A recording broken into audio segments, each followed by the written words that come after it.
Hi, how you doing? So in this tutorial I'm going to show you how to recreate this sea blue Lightroom preset. Now this is quite a dramatic preset, but it's really simple and easy to do. So I'm going to reset this and walk you through my process.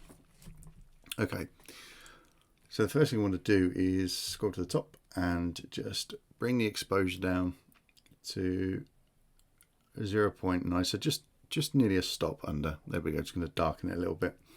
I'm going to add some contrast, bring that up to around 66. That's it. Then we're going to bring the highlights down, so minus 100, and we're going to bring the shadows up to plus 100. So as you can see, what we're doing is just flattening the image so we can create contrast later. So I'm going to bring the whites down to minus 43 for this image. You might need to go a little bit more. And the blacks are going to push them up to around there, so that's plus 83. Okay, the next thing I'm going to do, I'm actually going to bring the clarity down a little bit because I want this to be a little bit of a softer image. So just bring that down to about minus 30, works pretty well. And I'm also going to bring the vibrance down. The reason why I'm doing that now is because when we start manipulating the color, I don't want it to be too bright, so I'm just going to bring that vibrance down now. So to just about minus 10, just take the sting off it a little bit. So if you see what we've just done there, you can see we've flattened the image. Okay, so there's hardly any contrast in that now, and that's what we want.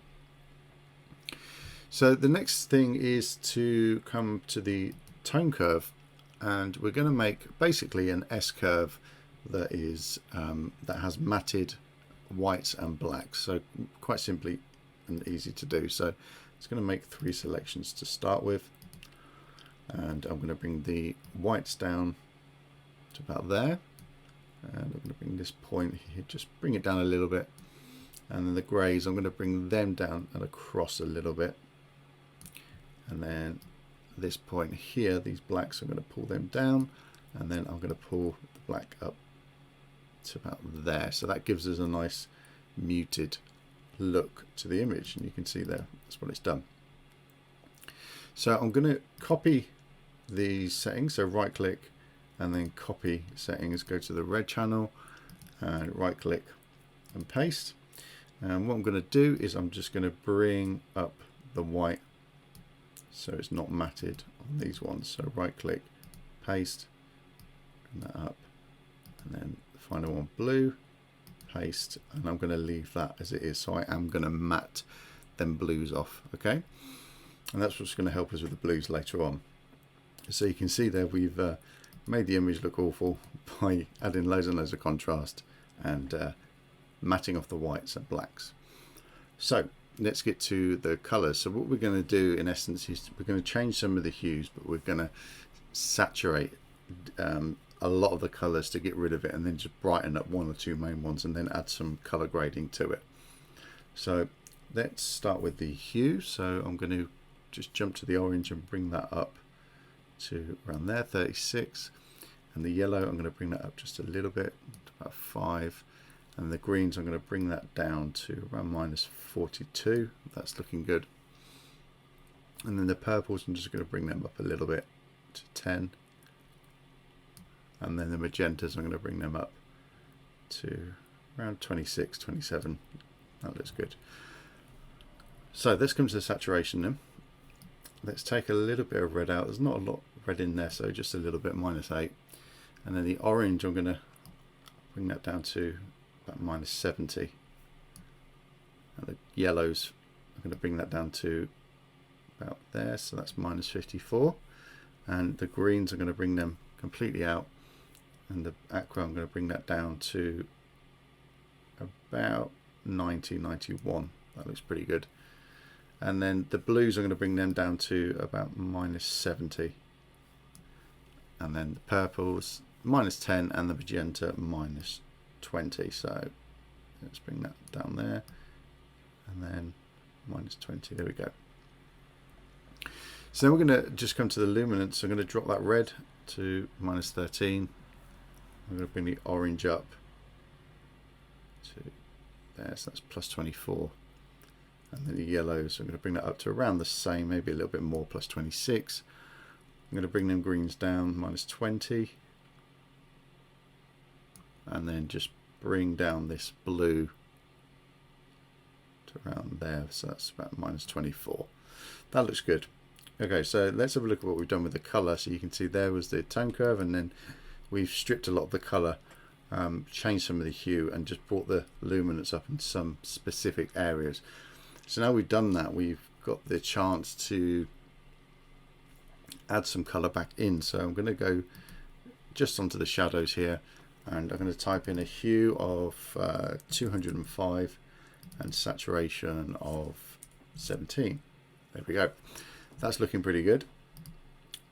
I'm going to bring the luminance down to about -30, 32, around that mark, depending on your image.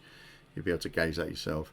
And then let's push the blending up to 100, and you can see what that does. That really leans us into that blue look there. So let's come down and let's just add a little bit of sharpening. Let's push this up. Because we have dropped the clarity a little bit as well, we can just bring back a little bit of the sharpness of the image. So there we go, that's looking pretty good. A little bit of noise reduction just because we have done quite a bit with the image, so about there, 25, and then same with the color. Let's just boost that up to about 25. And if you wanted to, you could just bring in a little bit of a vignette, maybe just bring that down to -10 or 11. This one back -12, 13. That looks good. Okay, so that's the majority of the work done. Now what I want to do is just do some little more adjustments just to help us along. So the first thing I want to do is come up to the top here, okay, and we want to add a new mask. So I'm going to select sky, okay, and I'm just going to open this up here. Now what I'm going to do is click on these 3 dots and then come down and select intersect mask with, and then use linear gradient. So I want to add a linear gradient to the sky, and I don't want it to continue over the rest of the image. So if you do it the normal way by just adding the lineal, what you'll end up doing is actually overlaying it over the whole of the image. So this way, by intersecting it, it means it won't go beyond the sky, which is what we want. So let's take the overlay away, and let's just bring that exposure down a little bit, just make it a little bit more dramatic. I'm probably going to add just a little bit of contrast to it as well. You can play, depending on your image and how moody you want it to be, you can just play with the highlights and shadows, and you'll pretty much get something that you like. Okay, so that looks pretty good to me. I'm going to add a new mask, so I'm going to add a radial gradient, and I'm going to, just for speed purposes, I'm going to duplicate this, so I'm going to use it in different places, but feel free to isolate your areas. So right click, duplicate. So you could just do this with a brush tool, or you could do it with a radial like I'm doing, but do them individually so you're not getting an adjustment that's the same all over the image. So duplicate. You'll just get a much better result, but for time purposes I'm just going to do it this way. So right click, duplicate, and all I'm doing is I'm just looking for the natural bright areas. So here where that swell of water is, where some of the light is just hitting the tops there of the side of the cliff. Okay, so let's just spin that around a little bit, actually, to about there. Okay, take the overlays off, and I'm just going to pop the exposure up a little bit, boost the highlights up just a tad. There we go. That looks good.